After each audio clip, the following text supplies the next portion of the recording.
Hola, yo les voy a hablar de la neuralgia del trigémino y como ya sabemos, este trastorno se define como un dolor facial paroxístico lancinante que se describe como una descarga eléctrica de segundos de duración o puede ser hasta 2 minutos que se desencadena por un estímulo sensorial en las zonas gatillo. Estas zonas gatillo son los dermatomas correspondientes al nervio trigémino y sus ramas que como sabemos son la oftálmica, la maxilar y la mandibular. Tenemos su epidemiología. Esta es una enfermedad que suele manifestarse después de los 50 años, con una incidencia anual de 4 por 100.000 habitantes. La edad promedio en la que se presenta son los 53 años y es más común en el sexo femenino. El dolor facial afecta principalmente el lado derecho de la cara en un 60% de los casos. La afección del lado izquierdo es menor en el 39% de los casos y se puede encontrar afección bilateral únicamente en el 1% de los casos. En casos bilaterales, el dolor es alternante y el factor principal para este es la esclerosis múltiple. En cuanto a qué ramas se ven afectadas con más frecuencia, primero tenemos la segunda y la tercera, que son la maxilar y la mandibular en conjunto, en el 42% de los casos, seguida por la segunda rama en el 20% de los casos, luego la tercera rama que se ve afectada en el 17% de los casos, la primera y la segunda en conjunto en el 14% de los casos, las tres ramas juntas en el 5% de los casos y la primera rama, o sea la oftálmica, únicamente en el 2% de los casos. Tenemos su clasificación, que es la clásica, la primaria o la secundaria. En la clásica, la única razón aparente que se encuentra es la compresión vascular. En la primaria no se encuentra una causa que explique esta enfermedad. Se puede dividir en típica o atípica. En la típica, el dolor es de segundos a 2 minutos, es intenso y es agudo. En la atípica, el dolor es persistente, sordo y torturante. En la secundaria tenemos que son neuralgias que se presentan, en las que se presenta parestesias y disestesias. Eh, Son secundarias, como su nombre lo dice, a patologías preexistentes, tales como la esclerosis múltiple, los tumores cerebrales, los neurinomas acústicos y también se puede mencionar el herpes zóster y el estrés. Ahora, la neuralgia del trigémino atípica puede indicar que existe un tumor cerebral, sin embargo, va a tener características diferentes a la neuralgia esencial o primaria. Pasando a la etiopatogenia, es importante mencionar antes que en todas las clasificaciones va a haber un daño en la mielinización de las fibras nerviosas. Ahora tenemos la etiopatogenia y en la clásica, como sabemos o ya dijimos, es la compresión del nervio o compresión vascular del nervio, que una arteria o una vena esté haciendo presión constante contra un vaso, ya sea por anomalías en su trayecto o etcétera, lo cual nos va a provocar una desmielinización de las fibras nerviosas y esto nos va a generar impulsos ectópicos. Esto quiere decir que la producción de señales eléctricas va a suceder fuera de los sitios habituales de generación de potenciales de acción.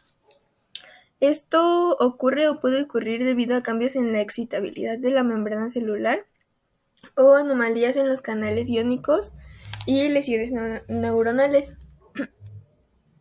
Esto va a desencadenar actividad neuronal anormal, provocando la transmisión nefáptica, que es la comunicación de las neuronas sin sinapsis, y esto quiere decir que es una comunicación patológica, porque pues así no debe funcionar la comunicación entre neuronas. Y esto nos va a conllevar al dolor, pues lancinante, paroxístico, pulsátil, etc. Luego tenemos a la típica, que como sabemos no se sabe una causa específica que pues la cause, pero sí se sabe que se da una sensibilización central del procesamiento nociceptivo del trigémino. Esto quiere decir que las neuronas del sistema nervioso central, específicamente las del tálamo y las del cerebro, experimentan un aumento en su sensibilidad a los estímulos dolorosos que le manda el nervio trigémino. Por eso es que estos pacientes tienen un dolor crónico.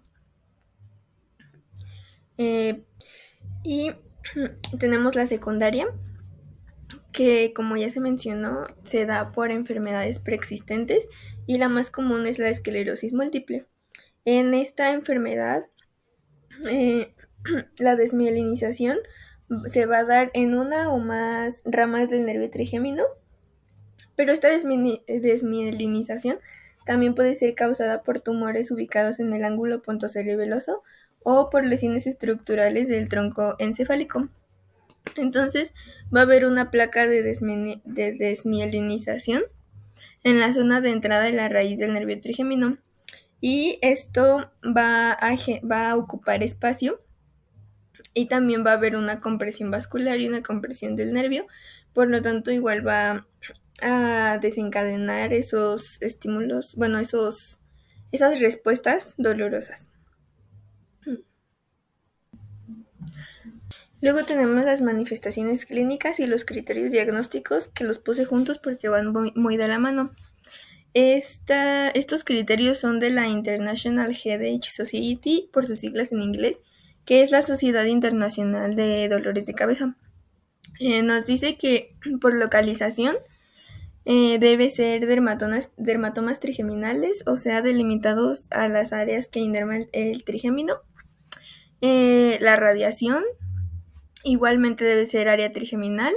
Las características del dolor debe ser agudo, severo, como descargas eléctricas. Su intensidad igualmente severa, igual puede ser moderada o llegando a niveles de suicidio. La duración puede ser desde 30 segundos hasta 2 minutos máximo y puede haber episodios durante el día. La frecuencia pues es con qué frecuencia se van a dar estos episodios.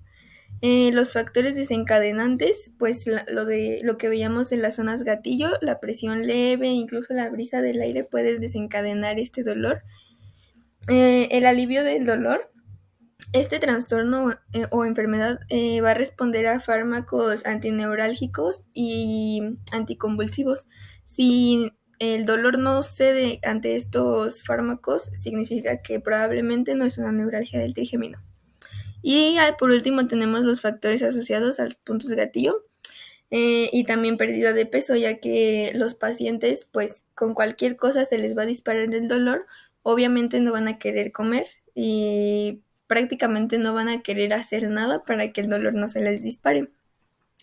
Ahora es muy importante que para el diagnóstico nos apoyemos de estudios imagenológicos como las angiografías, las resonancias magnéticas y las tomografías computarizadas. Pasando con el tratamiento y la conducta odontológica. Bueno, el tratamiento se divide entre farmacológico y quirúrgico. En el farmacológico los medicamentos se clasifican en una primera, segunda y tercera línea. La primera está conformada por la carbazepina y la oxcarbazepina. La segunda línea por la lamotrigina y baclofen. La tercera línea por levetiracetam, gabapentina, pregabalina y topiramato. Después tenemos los tratamientos quirúrgicos, que esto solamente se acude a ellos cuando el tratamiento farmacológico no fue exitoso, los cuales se dividen entre no ablativo, ablativo y percutáneos. El no ablativo sería microdescompresión vascular y las percutáneas serían compresión o descompresión percutánea del ganglio de Geyser directamente. La rizólisis con glicerol, la rizotomía, que es el corte del nervio, o la coagulación por radiofrecuencia. También como tratamiento coadyuvante se usa la vitamina B12, la cual propician la formación de mielina y la excitabilidad y conducción axonal. Y bueno, como conducta odontológica, aunque nosotros no vamos a encaminar este tratamiento, Pues sí vamos a apoyar en el diagnóstico inicial mediante una anamnesis bastante detallada. Vamos a referenciar y hacer interconsultas con el neurocirujano o el neurólogo. Y vamos a pues ayudar a mantener la salud integral y bucal pues del paciente. Y lo único que sí vamos a poder recetar a este tipo de pacientes va a ser el complejo B, la vitamina B1 y B12, para que en lo que pueda acudir a un especialista, pues el dolor pueda disminuir y no sea tan intenso hasta que se le dé un tratamiento adecuado. De igual forma, ya que está tratado y controlado, aún así no realizar procedimientos demasiado invasivos que por alguna razón puedan disparar esas zonas gatillo, esos estímulos gatillo. Y pues eso sería todo de mi parte. Muchas gracias.